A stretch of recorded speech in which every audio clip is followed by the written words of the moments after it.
Wir sind Nina und Alex. Und wir nehmen euch für ein Jahr mit auf Weltreise.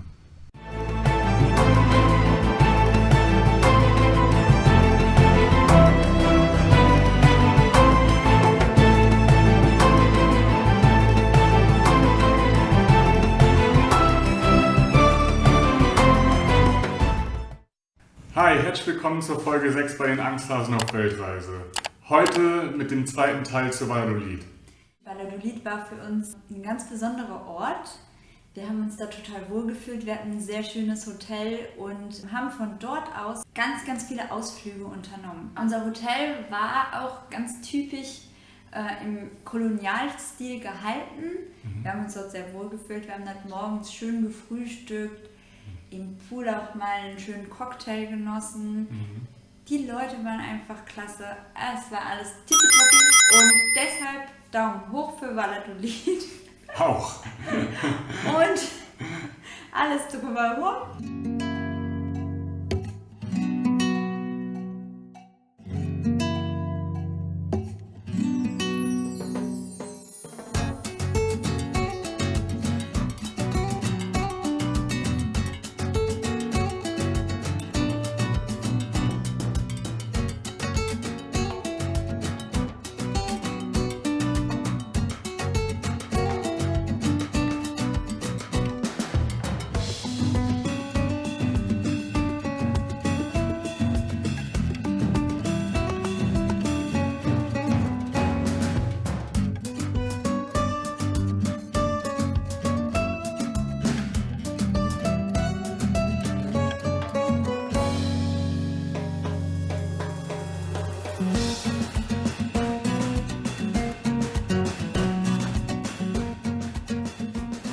Heute feiern die Mexikaner nämlich die Unabhängigkeit. Super. Da gehen wir heute hin. Deshalb sehen wir so gut aus. Jetzt gehen wir erstmal essen. Ja.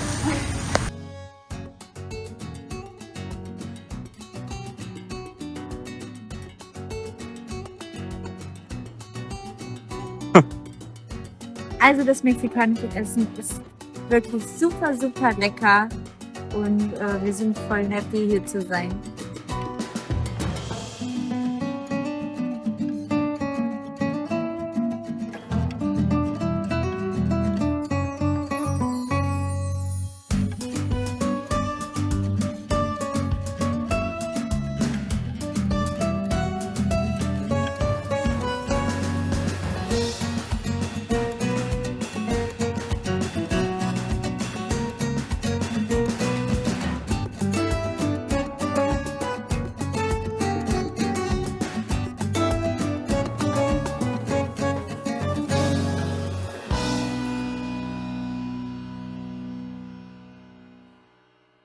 Valladolid ist ein ganz toller Ort, wo noch viel ursprünglich ist. Die Frauen zum Beispiel laufen dort sehr oft mit Trachtenkleidern rum. Die haben so eine weiße Farbe mit so bunten Blumen.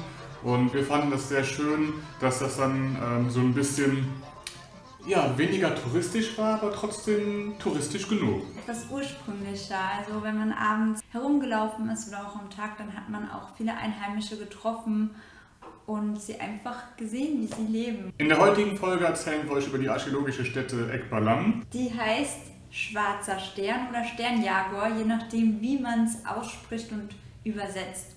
Wir sind zu der Stätte gefahren mit dem Taxi, wurden also vom Hotel abgeholt super. und sind dann direkt vor der Stätte ausgesetzt worden und konnten dann direkt auf Erkundungstour gehen. Ja, Ekbalam ist anders als Chichén Itzá so eine kleine versteckte Perle, würde ich jetzt mal sagen, mitten im Dschungel, also man fühlt sich wirklich richtig vom Dschungel umgeben. Ja, viel weniger touristisch, es ist viel weniger los. Viel Natur ist drumherum und ja, wir waren auch zum Teil auf den Maya-Gebäuden ganz alleine. Dort konnte man auch wirklich tatsächlich auf die ganzen Gebäude draufklettern, anders als in Chichén Itzá. Das heißt, wir sind auf die verschiedenen Pyramiden, die jetzt da waren, auch wirklich dann auch mal hochgeklettert. Das lohnt sich aber auf jeden Fall, denn man wird mit einem grandiosen Ausblick belohnt. Ja, also das ist wirklich atemberaubend. In dem ersten Moment, wo ich hochgekommen bin, musste ich wirklich laut wow sagen, weil das war cool. Der Ausblick von da oben ist Wahnsinn.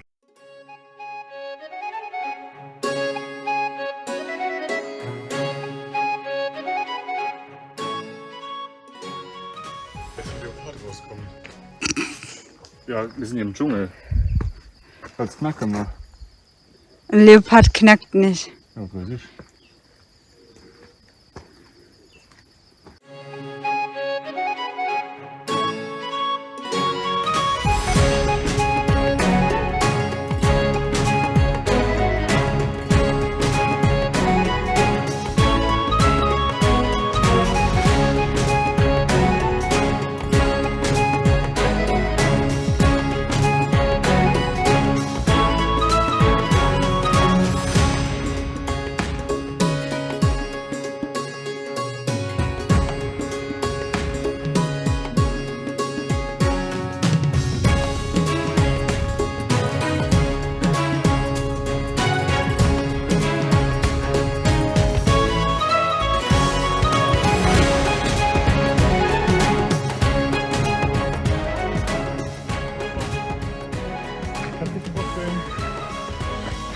Wie geil ist das denn? Wow, geil.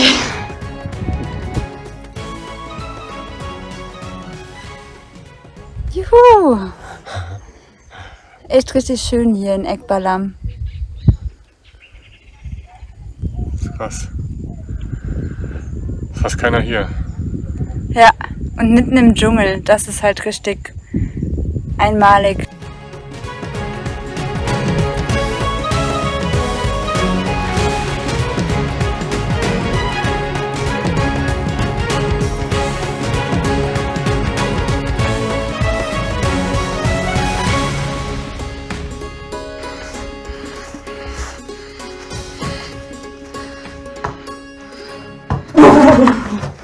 Was? Spaß! Unsere Lieblingsbeschäftigung neben den Besuchen der Maya-Stätte waren die Besuche in den Zenoten. Und das trifft sich gut, denn direkt neben der Ekbalam Maya-Stätte befindet sich eine Zenote, 10 Minuten circa. Da standen direkt Fahrräder bereit und wir sind dann darüber gedüst. Ja, das Coole daran ist, dass die Fahrräder also völlig kostenlos sind. Die sind schon im Eintrittspreis mit inkludiert. Ihr könnt dann von der archäologischen Stätte rüberfahren mit dem Fahrrad zur Zenote Xcanché. Ja, und diese Zenote, die ist auch wieder eine richtige Perle, weil die einfach wieder wunderschön ist. Es gibt viele verschiedene Sachen, die man da machen kann. Man kann wieder mit dem Seil ins Wasser springen. Man kann, wenn man will, ziplinen. Da ist ein ganz kleiner Wasserfall, genau, oder durchschwimmen. Kann man sich einfach erfrischen. Und es passt halt sehr gut nach so einem langen, warmen Tag dann auf der archäologischen Stätte. Diese Zenoten haben so ein bisschen was auch von einem Schwimmbad, weil die Mexikaner haben das vor Ort ausgebaut. Das heißt, oben befinden sich Umkleidekabinen, ganz spartanisch natürlich, und auch Schließfächer, wo man seine Wertsachen abschließen kann. Und dann steigt man einfach hinab in die Unterwelt. Es gibt halt super viele Zenoten, gerade um Valladolid drumherum. Cenote Suitun, sehr beliebte Zenote für Menschen, die gerne Fotos machen wollen. Eher eine Höhle, das sind nur ganz kleine Löcher oben, die ein bisschen Licht spenden. Und da befindet sich dann auch so ein Steinsteg, der ist aber von Menschenhand angefertigt worden und auf dem machen halt viele gerne Fotos. Ja. Also es war wirklich Wahnsinn. Wir hatten das Gefühl, viele sind extra nur gekommen, um ein Foto zu machen auf diesem Steg, weil da sind Leute gekommen in Kleidern, frisch geschminkt, richtig schick. Wahrscheinlich machen da bestimmt auch welche Hochzeitsfotos. Ja. Also es ist wirklich ein super cooles Fotomotiv. Wir haben natürlich auch ein paar Fotos gemacht. Naja, klar. Richtig. Danach sind wir dann zu der Zenote KP. Die ist ein bisschen kleiner und unscheinbarer, trotzdem auch sehr, sehr schön. Da war es halt ganz cool, da waren ganz viele Fische drin und die Fische, die haben einem die Hautschuppen abgefuttert. Normalerweise, ihr kennt es vielleicht, gibt es so Fischspas, wo man dann die Füße reinhält und dann essen die so ein bisschen die Hornhaut ab oder was auch immer. Ich habe es noch nie gemacht, deswegen kann ich nicht so ganz sagen. Ich schon. Aber in dieser Cenote KP waren halt diese Fische. Und sobald man da reingegangen ist und halt ruhig stehen geblieben ist, kamen die wirklich und haben halt einfach die Hautschuppen abgefuttert. Ja. Und das war für mich zum Beispiel super kitzlig und ich fand es dann nicht so toll. Aber ich bin dann einfach tiefer reingeschwommen und dann war es okay, dann kamen sie nicht mehr. Und Nina fand es super cool und Nina ist einfach vorne geblieben, hat sich die ganze Zeit so ein bisschen massieren lassen von den Fischen. Das hier ist nur ein Bruchteil von dem, was es dort noch alles gibt an Zenoten, auch im Bereich Tulum, Playa del Carmen. Aus dieser riesen Auswahl an Zenoten viele haben ja wahrscheinlich einfach nicht die Zeit, alles mal auszuprobieren. Was war denn dein Favorit? Mein Favorit war dann doch die Cenote bei Chichén Itzá. Cenote Iquil. Du musst 20 Meter in die Tiefe laufen, um ins Wasser zu kommen. Also wer da nochmal mehr zu sehen will, einfach nochmal die letzte Folge anschauen. Genau. Da waren wir in der Cenote Iquil und Welches war denn dein Highlight? auch mein Favorit. Und was war dein Highlight an Maya-Städten? Chichén Itzá, auf jeden Fall. Auch Chichén Itzá, ne? Ja. Also das sind die 2 bekanntesten dort in Yucatan und die fanden wir auch wirklich beide am imposantesten. Ja, also wer gar keine Zeit hat oder nur super wenig Zeit, auf jeden Fall Chichén Itzá und die Cenote Iquil, die können wir super empfehlen. Aber dann muss man natürlich mit mehr Menschenmassen rechnen, wenn man die beiden Orte aufsucht. Außer man ist ganz früh. Ja.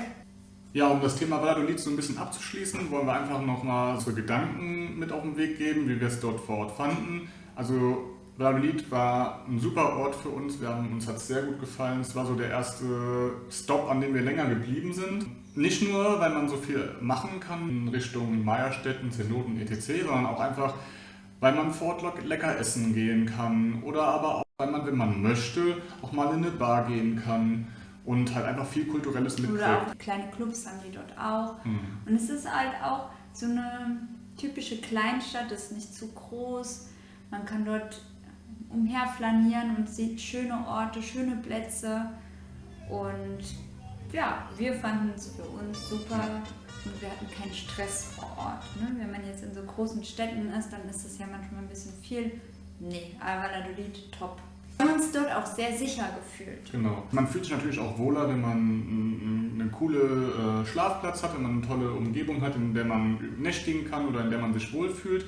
Und da kommen wir auch schon zu den 2 Tipps, die wir für euch haben. Nämlich den ersten Tipp: Schaut euch einfach in Valladolid selbst zu Fuß. Am besten in der Nähe des Park Principal Francisco Canton Rosado. Das ist der Zentralplatz in Valladolid. Vor der Kirche. Und da drumherum sind super viele Hotels. Geht einfach zu Fuß von Tür zu Tür, schaut einfach mal, was gibt's. Ist es in eurem Preisbudget und wenn ihr euch wohlfühlt, dann lasst euch da nieder. Und der zweite Tipp kommt wieder zum Thema Essen. Es gibt super, super gute Restaurants. Wer die mexikanische Küche ausprobieren möchte, der kann sich austoben in Valladolid. Mittags sind wir öfter zu einem Markt gegangen, der befindet sich auch an dem Hauptplatz, von dem Alex gerade gesprochen hat. Und da gibt es besonders günstig, aber auch etwas einfacheres Essen. Genau, das ist dann sozusagen eine Essenshalle, an der es verschiedene Essenstände gibt und da war das Essen natürlich ein bisschen günstiger, aber trotzdem sehr, sehr lecker. Ja, zum Schluss noch einen kleinen Ausblick auf die nächste Folge. Uns zieht's in die sogenannte Gelbe Stadt und wir starten mit unserem Inselhopping. Also wir fangen an mit der ersten Insel, die wir dann sehen werden.